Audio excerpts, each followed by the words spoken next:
따름이라 하시더라. 아멘.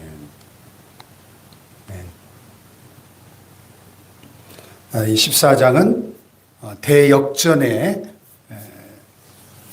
장면을 보여주고 있습니다.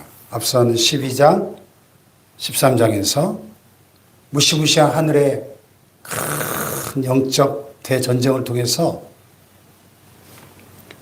천사장 미가엘과 그의 부하 천사들이 이끄는 하늘 군대가 용과 사탄과 그의 부하 귀신들의 군대를 패배시키고 그들이 공중에서 땅으로 쫓겨나면서 이 땅에는 7년 대환란의 마지막 후 3년 반 정말 큰 대환란의 역사가 적그리스도를 통하여 바다에서 올라오는 짐승, 무적행의 강력한 귀신을 덧입은 적그리스도의 등장으로 또 온 세상이 각 나라와 족속과 모든 백성, 방언이 다 그 적그리스도의 우상 앞에 경배하게 되고 또 오른손이나 이마에 짐승의 표를 받지 않으면 매매하지 못하게 하고 그 적그리스도의 우상 앞에 경배하지 않으면 다 목을 잘라 죽여버리는 이런 끔찍한 대학살과 대환란과 또 영적 전쟁이 절정을 이루는 이러한 모습들을 우리가 지난 12장 13장에서 살펴보았습니다. 그런데 오늘 여기 1절에 대반전이 있죠. 또 내가 보니 요한계시록에 자주 등장하는 또 내가 보니 이 표현은 완전히 새로운 장면을 소개할 때 대역전과 반전의 스토리를 소개할 때 자주 사용하는 그런 접속사죠. 보라 어린 양이 시온산에 섰고 그와 함께 14만 4천이 서 있는데 그들의 이마에는 어린 양의 이름과 그 아버지 이름을 쓴 것이 있더라. 이것은 이제 미래에 일어날 미래의 어느 시점에 이루어질 그리스도의 지상 재림을 묘사하고 있습니다. 왜냐하면 어린 양이 예수 그리스도께서 시온산에 섰다고 그랬거든요. 시온산. 이제 공중에 강림하셨던 주님께서 7년 대환란 끝에 사탄과 적그리스도의 세력을 멸하시고 이 지상에 재림하실 텐데 지상에 재림하면 어디에 서시느냐? 시온산, 예루살렘 시온산에 우뚝 서실 것입니다. 그런데 그 자리에 주님 혼자 계신 것이 아니고 그와 함께 14만 4천이 함께 서 있더라는 거예요. 14만 4천. 이 14만 4천이 누구죠?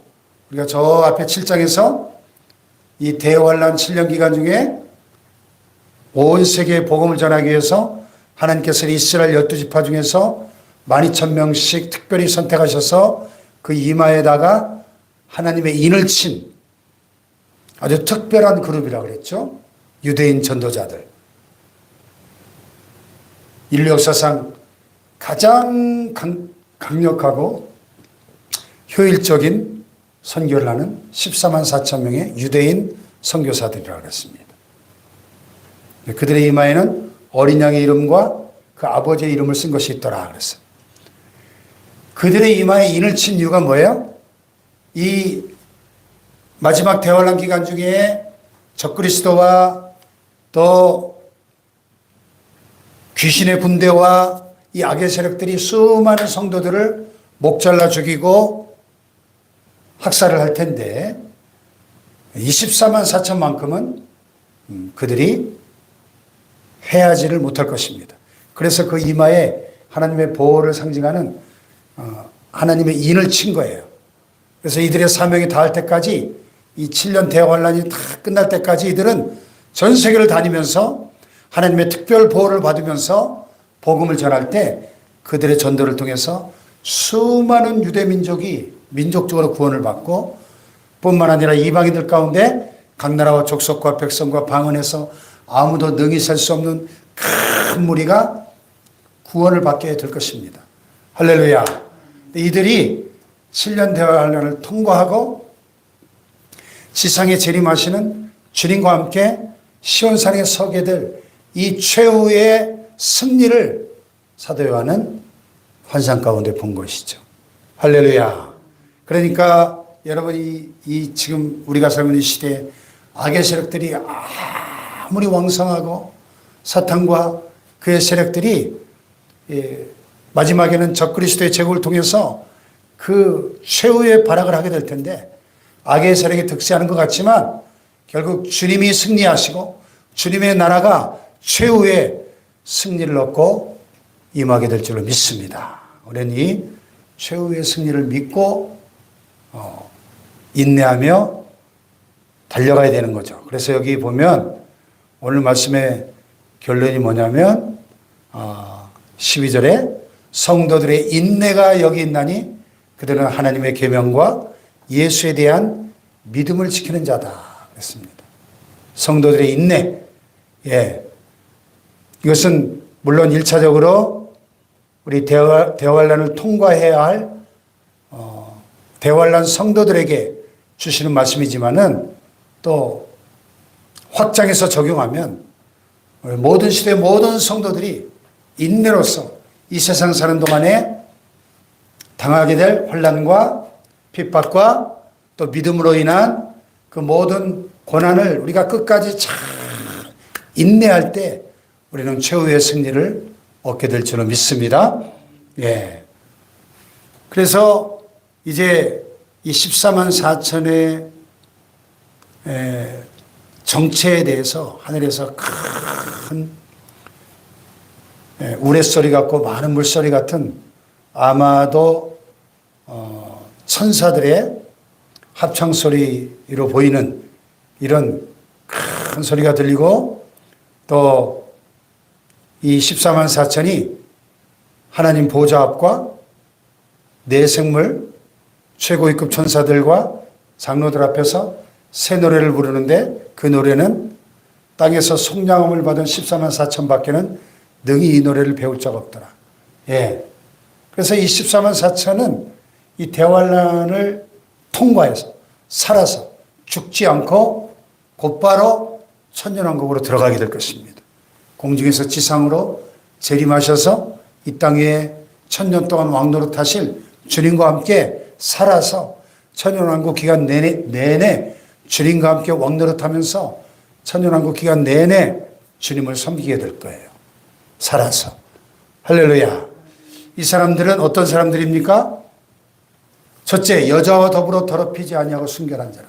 성적으로 타락하지 않은, 성적 타락이 만연한 이 말세에 특별히 대환란 기간 중에 큰 음료가 모든 세상 모든 나라 사람들을 음행의 포도주에 취하게 만드는 성적 타락의 절정의 때에도 그들은 여자와 더불어 더럽히지 아니하고 성적으로 순결한 자들입니다. 두 번째는 어린 양이 어디로 인도하든지 따라가는 자들입니다. 예, 그것이 환난과 무서운 핍박이 기다리고 있는 그런 자리를 할지라도 자기 십자가를 지고 주님의 뒤를 따르는 자들이에요.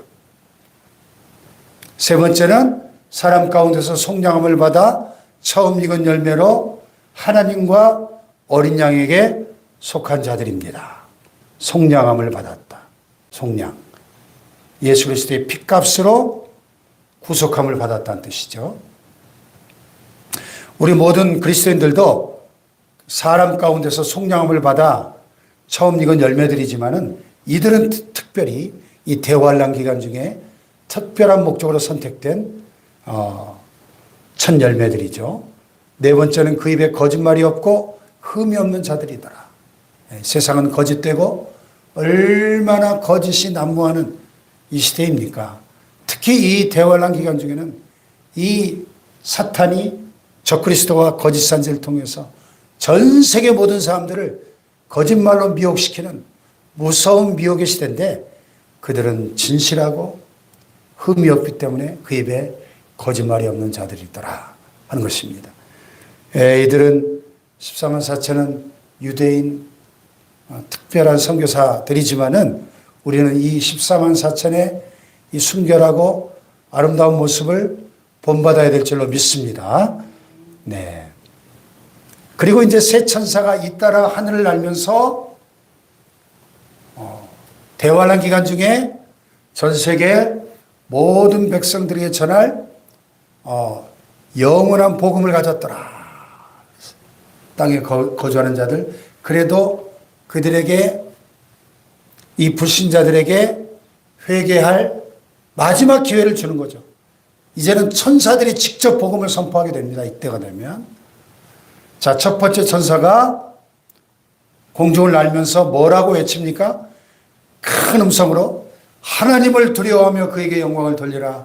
이는 그의 심판의 시간이 이르렀음이니 하늘과 땅과 바다와 물들의 근원을 만드신 이를 경배하라 하는 복음을 선포합니다.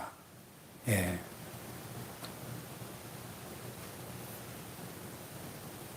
천지 만물의 창조주 되시는 그분을 두려워하고 그분께 영광을 돌리고 그분께 경배하라 하는 내용이죠. 두 번째 천사가 또 그 뒤를 따라 날면서 뭐라고 외칩니까? 무너졌도다 무너졌도다 큰 성 바벨론이여 모든 나라에게 그의 음행으로 말미암아 진노의 포도주를 먹이던 자로다. 그렇습니다. 큰 성 바벨론, 적그리스도의 제국을 로 상징되는 이 세상 나라들이 무너질 것을 선언하는, 네. 세상 나라들의 멸망, 심판을 선언하고 있습니다.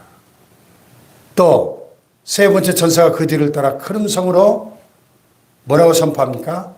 만일 누구든지 짐승과 그의 우상에 경배하고 이마에나 손에 표를 받으면 그도 하나님의 진노의 포도주를 마시니 그 진노의 잔에 섞인 것이 없이 부은 포도주라. 거룩한 천사들 앞과 어린 양 앞에서 불과 유황으로 고난을 받으리라. 그러니까 대환란 기간 중에, 특별히 후 3년 반 기간 중에 이 짐승의 표를 받게 되면 3년 반 동안 먹고 사는데 경제 활동에는 지장이 없을지 몰라도 이 후 3년 반의 기간이 끝나면 그들은 하나님의 진노의 포도주의 잔을 받아 불과 유황으로 고난을 받는데 그 고난의 연기가 세세토록 올라가리로다. 짐승과 그의 우상에 경배하고 그의 이름의 표를 받는 자는 누구든지 밤낮 쉼을 얻지 못하리라. 지옥의 그 영원한 형벌을 받게 될 것을 선언하고 있습니다.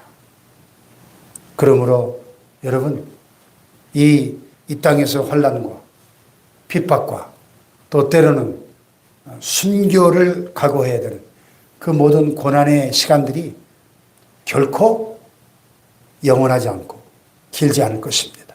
하나님이 작정하신 42달 1280일 후 3년 반 이 7년 대환란의 이 후반부 얼마나 짧은 시간에 사실 하나님의 영원한 구속사의 드라마를 펼쳐놓고 볼 때 이 3년 반은 사실 점에 불과한 시간인데 이 시기를 그러나 성도들은 인내하며 끝까지 하나님의 계명과 예수님에 대한 믿음을 지킬 때 그들은 복된 자들이 될 것입니다. 이때 하늘에서 음성이 나서 말씀하죠. 지금 이후로 주 안에서 죽는 자들은 복이 있도다. 장례식 때 목사님들이 많이 설교하는 본문이긴 한데요. 장례식 때 설교해야 될 본문이기도 하지만은 사실은 이 대환란 기간 중에 순교할 수많은 이 전 세계 환란기 성도들에게 주시는 위로의 말씀이에요. 지금 이후로 주 안에서 죽는 자들은 복이 있도다. 왜? 그것은 순교이고 순교하여 그들이 육신의 목숨은 죽임을 당했지만 그들이 이 구원의 반열에 어린 양과 함께 하나님의 보좌 앞에서 구속의 노래를 부르는 이 구원받은 백성의 반열에 서게 되었기 때문이죠. 할렐루야. 주 안에서 죽은 자들이 복이 있습니다. 우리 모두가 이 주님의 승리, 하나님 나라의 승리를 믿고 인내하여 최후 승리의 자리에 모두 함께 설 수 있기를 축복합니다.